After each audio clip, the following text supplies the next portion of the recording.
In the late 20th century, two lost bros were lost in space. There, their friendship grew in strength in the light of comets and supernovas. They listened to the waves that came from a distant planet. They followed the information stream 100 light years to a blue planet. But they crashed in two separate coasts. The bros story still goes on. Space Bros. Coast to coast.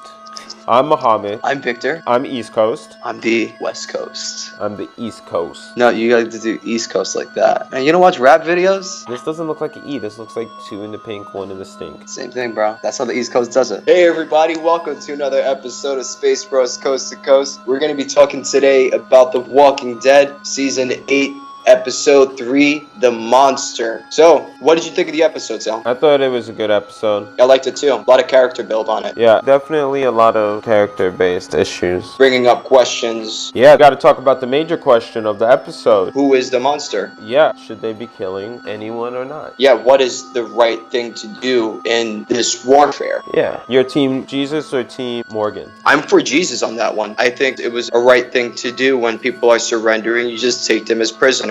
I think in the most part they're right, but Morgan should have been allowed to kill that one guy that was bothering him all last season, that was making it hostile, not making good trading situations where there could have been no situation. I think they should be able to kill any of the saviors who are actively taking part in anything that people want revenge for, to show the other saviors that they're capturing that they don't agree with that kind of attitude, that this is a different group and this is a group that does not reward those situations. We punish those kind of people. Where you guys used to reward those people, we don't reward them. I see where you're coming from. And Morgan should have pop Terminator style. He should have killed the psychopath. Yeah, there's no therapy in Walking Dead. That's a good point. That's a very good point. What are they going to do? Lobotomize him? There's no way to keep a person like that. I don't think he's going to be a character in the future or play a big role. Character is kind of 2D anyway, like it just needs to die. It just feeds into Morgan's feeling. That's all his character is there for. Right. What else you want to talk about? Well, you saw that Maggie let the old Hilltop... Oh, Gregory. Yeah, Gregory. She let him back in. You don't think she was supposed to? Tough to say. Really tough to say. He did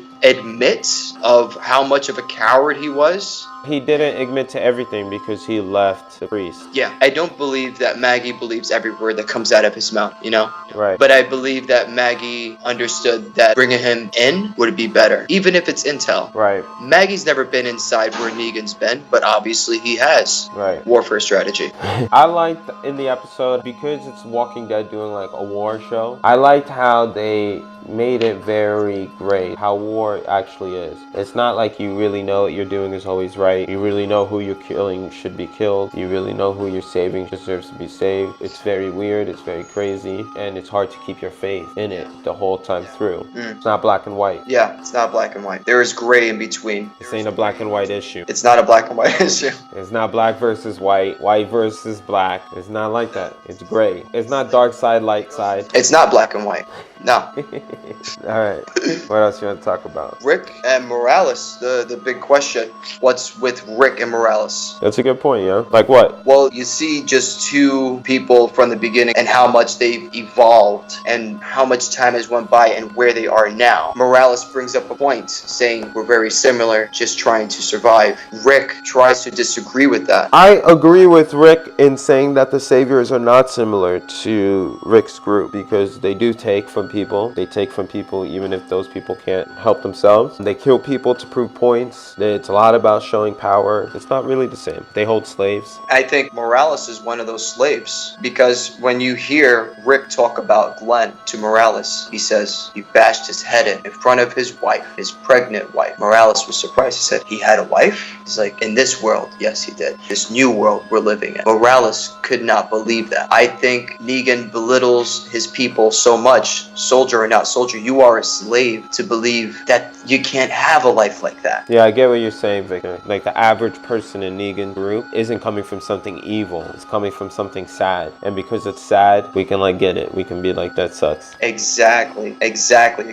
You're looking at a regular Joe inside Negan's group. The average foot soldier of Negan's. Exactly the point. Like that whole group that Jesus just captured. It just falls into play. You see that Morales' character it could have just been somebody else. It didn't have to be Morales. It was just an idea to see how these foot soldiers, as you call them, what role are they playing with Negan. Other than extras in Walking Dead. To the next topic. Carol versus the King. That was a big thing. Yeah. It filled on throughout the whole episode. I think the faces Carol is giving the King throughout the whole episode, she's actually giving him a sarcastic face, trying to say that you shouldn't talk so much because you're jinxing yourself. And the King is just playing a role. He still is in his actor mindset where he's acting out what he thinks a leader should say and act. Yeah, I think I understand what you're saying, because in his idea, it's just about winning. Carol's more about surviving. She's more wired to these things because she has more experience, obviously. You could even see that demonstration of how much experience they have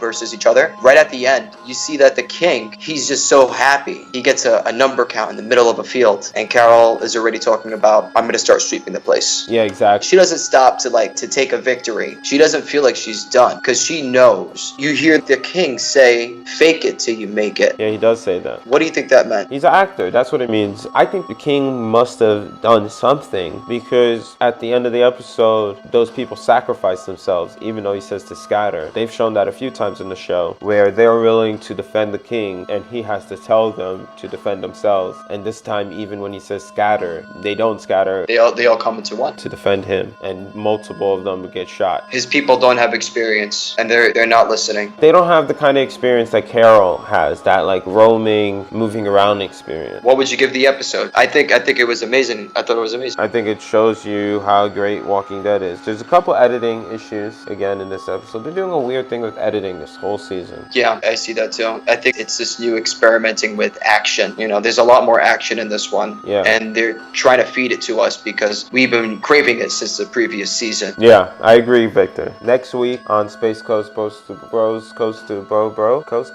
Bro. Next week on the Bros that Coast to Bros. Bros that Coast the Most. Next week on Bros that Coast the Most with Bros. The bros who coast to coast. The bros who do the most. Tune in next week. Have a chance to win another viewing of the next episode. If you subscribe, you'll win the chance to know that there's another episode. Leave a comment. Let us know if we left anything out.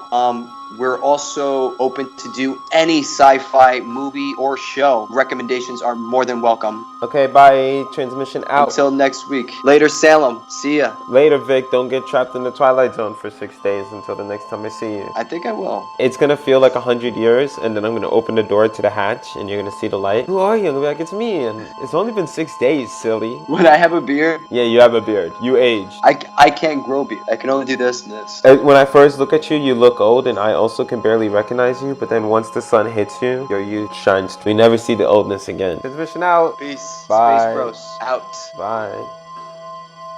Let me do it.